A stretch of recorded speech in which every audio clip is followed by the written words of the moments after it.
Hey guys, what is up? It's Dusty here, and welcome back to another crypto video. And today has actually been quite a big day for Ripple/XRP news. First of all, Ripple has just hired Mastercard, that's again what she was working for previously, Cindy Young as European lead. A lot of people were excited about this, and rightfully so, as Ripple's expansion into Europe here has left a lot of people wondering what exactly they are planning. Obviously, people are speculating that they're expanding in Europe because, well, the US doesn't have that much certainty, and France, for example, posted that Europe needs to work on crypto regulation quickly. Those two things, if you put them together, well, Europe making some proper framework could result to positive regulations for Ripple, which could not be a really good business move, but that's one part. Others have said, well, this is just a normal expansion. I mean, a company's going to hire people specifically if they work in different regions. It might not mean much, and others are saying that she, for her specific knowledge, was just really requested over at Ripple for whatever London plan they have going, because I saw a couple of guys make some jokes about that. In the end of things, you don't actually know what she is good for. Let me rephrase that maybe. She's good for a lot of things. No.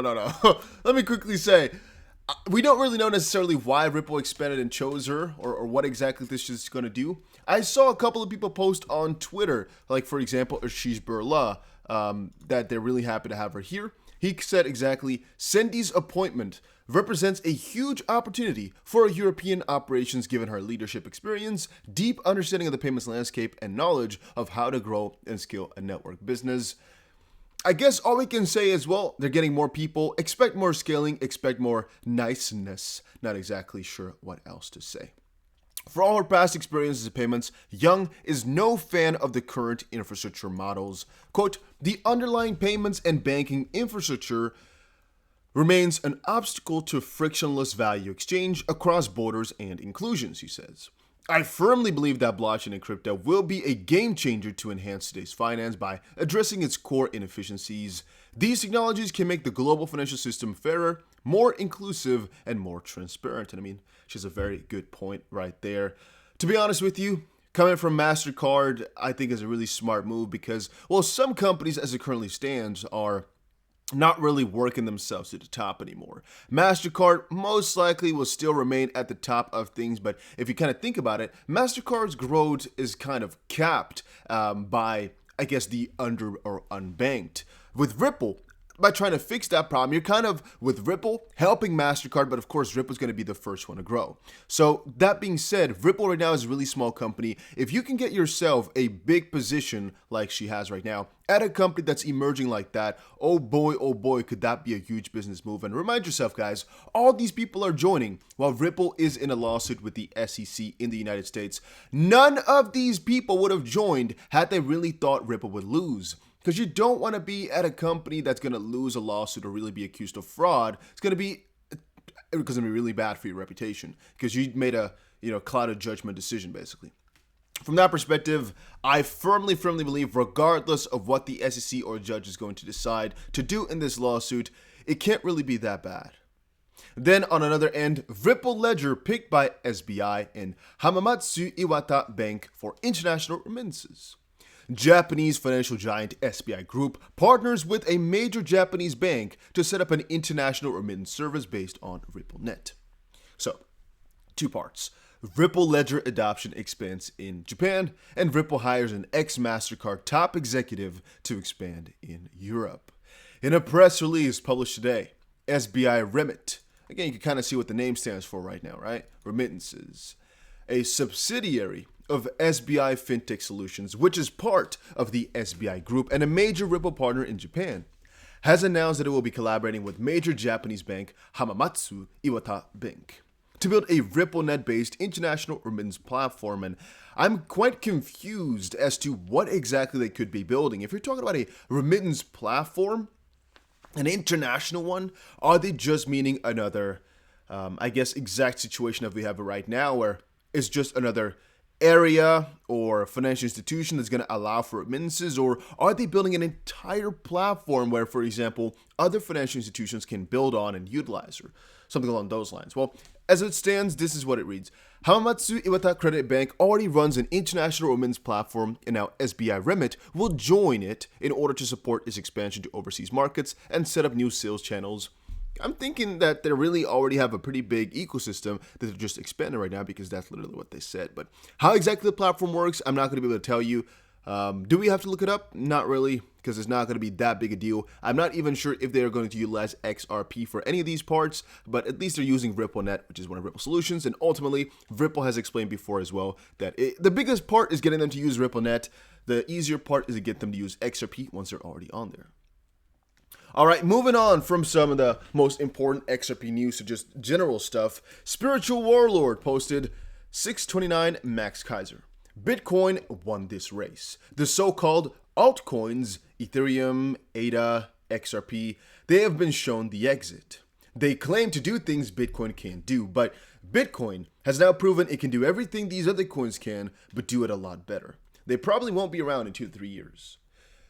I don't even want to waste my time going into what he just said and why to disprove it. I mean, if you have been in the crypto space for more than, let's say 25 seconds, and you're watching this video right now, you most likely know this guy is full of horse crap, let's call it like that, because this makes no freaking sense. He's saying that, that he says, but Bitcoin has now proven it can do everything these other coins can do, but a lot better. I don't know if this, I'm not going to curse, right? I'm not, but I want to. I'm not sure if this guy has ever sent a transaction via Bitcoin. But if he thinks Bitcoin, sending transactions with Bitcoin is better than XRP, he has a screw loose somewhere in his brain. Definitely, for sure. You cannot tell me that Bitcoin is a better smart contract platform than Ethereum is. You cannot tell me Bitcoin is better to send transactions for than XRP. You cannot. Why? Why do people do this? Why are they trying to make a fool out of themselves? Why are they trying to be so team Bitcoin that they come off as freaking imbeciles? This is idiocy at its finest level. This is literally one of the most stupid things I've seen in a good while. This almost angers me. That's how stupid it is, because people follow this man. People believe this man. This is awful.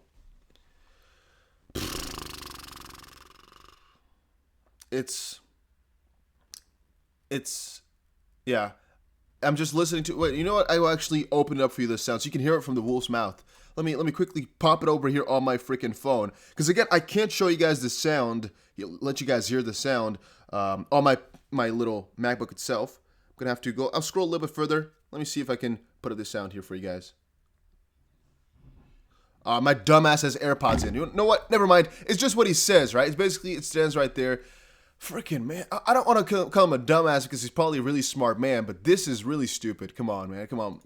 Get some logic going. Come on. Then moving on, Coindex launches crypto savings plan platform. Germany-based crypto investment platform Coindex has announced launching a platform for index-based and individual cryptocurrency savings plans. This offer from Coindex is aimed at passive investors who want to use the yield and diversification potential of the crypto market. And on the platform, investors can choose between index-based and individual portfolios, Bitcoin, Ether, XRP, and a couple of others that are available for the market launch and are regularly reweighed based on the criteria. The index-based portfolio is based on the CDX crypto index, which maps the global crypto market algorithmically. I'm not exactly sure if this is going to be really useful or not. I will never use this in my life, nor will I say that you should, but they are doing that, and most likely will allow for some more institutional investments, so it's a good thing. CZ's BNB outlook, extremely bullish, but heightened regulatory scrutiny puts Binance and crypto markets on a hot seat. Two things to say. One, Binance Smart Chain, very centralized. We explained it before. It's a copy of Ethereum, but then with 21 nodes instead of I don't know how many Ethereum actually has, a lot. And so now that we also have seen Binance get a couple of allegations of doing some fishy stuff and being banned in the UK, Canada, and a couple of other places gotten a warning, people are more so questioning whether or not the Binance Smart Chain or Binance is going to have some issues coming up. I'm going to tell people just to be careful a little bit with Binance, right? That's all I'm saying here. I have a lot of money on Binance. I think maybe like 20%, no, I would say 10% of my money is on Binance right now of everything I have. Why?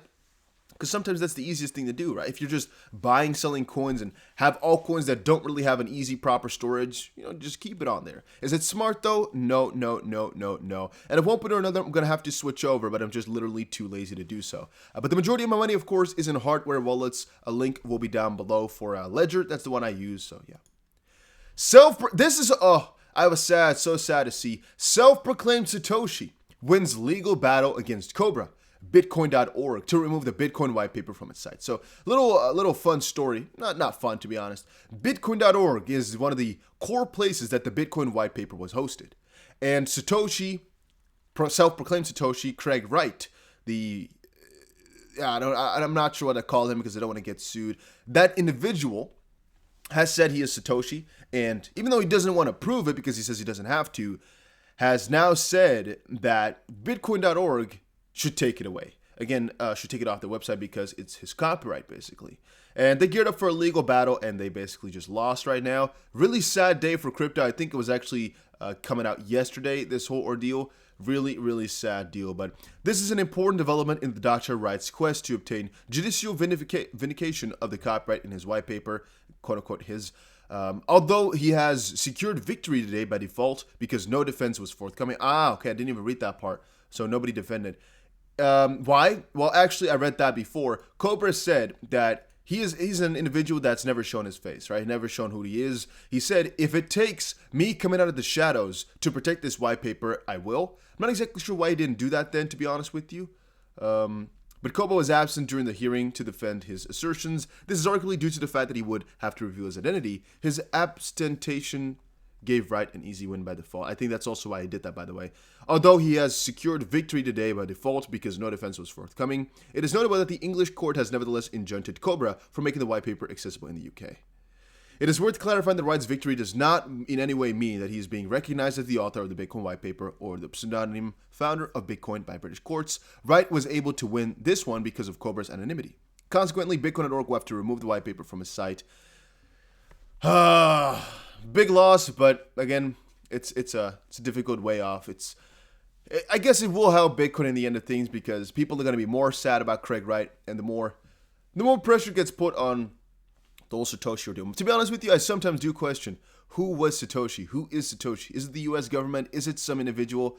What was it? What is it? And yeah. I have so much stuff to talk about, by the way, guys. Like, this one is pretty funny. I see a lot of people come up with that gematria stuff. Like, for example, July 4th and Ripple case settled having the same values. I think it's pretty damn funny. A lot of you guys say, make a video about this, make a video about that. I don't know enough to do that. And there's two things which we'll talk about a little bit later, which are the XRP supply and Ripple's lead lawyer tells how big the SEC battle is and why Coinbase shouldn't be comfortable listing Dogecoin over XRP. Those two we'll get into a little bit later, as I do have some interesting stuff to talk about right there. But guys, thank you for watching this video. Hopefully you all enjoyed it. If you did, make sure you press the like button and subscribe, and I will definitely see you guys again in another crypto video later today.